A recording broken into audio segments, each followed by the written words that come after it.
Man Booker price यह साहित्य के क्षेत्र में दिया जाने वाला नोबेल पुरस्कार के बाद दूसरा सबसे बड़ा पुरस्कार माना जाता है और इसकी स्थापना 1969 ईस्वी में हुई थी और इसी बार पहली बार दिया भी गया था। यह पुरस्कार साहित्य के क्षेत्र में दिया जाता है और नोबेल के बाद दूसरा सबसे बड़ा पुरस्कार माना जाता है मैन बुकर प्राइज़ को। साथ ही साथ यह मैन बुकर प्राइज़ जो है इसको बुकर कंपनी और ब्रिटिश प्रकाशन संघ द्वारा संयुक्त रूप से हर साल दिया जाता है ये, ठीक है।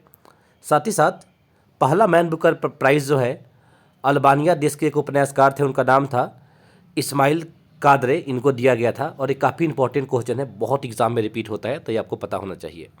साथ ही साथ आप कुछ चीज़ों में कंफ्यूज मत होना, जैसे कि मान बुकर पुरस्कार है वो अलग है, ठीक है, क्योंकि अंतर्राष्ट्रीय मान बुकर पुरस्कार जो है ना वो हर साल दिया जाता है किसी भी उपन्यासकार को, लेकिन जो कि एक मान बुकर पुरस्कार है वो हर 2 साल में दिया जाता है। कितने? हर 2 साल में दिया जाता है और इसे कॉमनवेल्थ नेशन को दिया जाता है। कॉमनवेल्थ नेशन कौन कौन से हैं?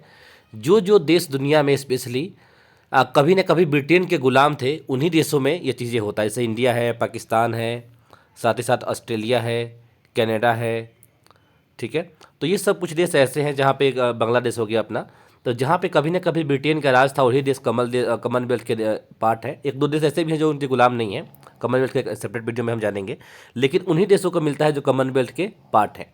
उसी देश से किसी न किसी मतलब के लेखक को मिलता है ये, जो हर 2 साल में मिलता है, ठीक है। हर साल जो कॉमनवेल्थ नेशन को मिलता है हर साल वालों को मिलता है, और मन बुकर एक होता है वो हर 2 साल में एक बार मिलता है। तो ये दोनों के दोनों अलग है और साहित्य के क्षेत्र में दिया जाता है। साथ ही साथ अब तक 5 ऐसे भारतीय हुए हैं जिनको ये पुरस्कार मिला है और ये नाम बार बार पूछता है और इवन उनके बुक का नाम भी पूछता है। सबसे पहला इंडियन उसे जिससे मिला था, इंडियन कौन था? उनका नाम था BS नॉयपॉल और इनको मिला था 1971 में और इनके बुक का नाम था in a free state, in a free state. दूसरे जिन व्यक्ति को मिला उनका नाम था सलमान रुश्दी और इनके बुक के नाम के बारे में तो बार बार पूछा जाता है, जो कि 1981 में इनको मिला था और एक किताब का नाम था मिडनाइट चिल्ड्रेन। तीसरा है अंदरूनी राय और इन्होंने 1997 में इनको मिला था और इनकी किताब का नाम था the God of small things.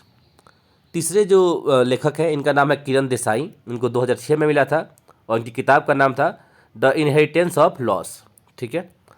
और तीसरे व्यक्ति जो है अरविंद डागिया और इनकी किताब के बारे में भी बार बार पूछा जाता है। ये जो मैन बुकर प्राइज है ना काफ़ी इंपॉर्टेंट है, ध्यान से समझना आप लोग, ठीक है। तो इनको मिला था 2008 में अरविंद डागिया जी को और इनकी किताब का नाम था द वाइट टाइगर। तो यहाँ पे मैं वीडियो खत्म करता हूँ, मिलते हैं नेक्स्ट वीडियो में, till there bye bye and take care.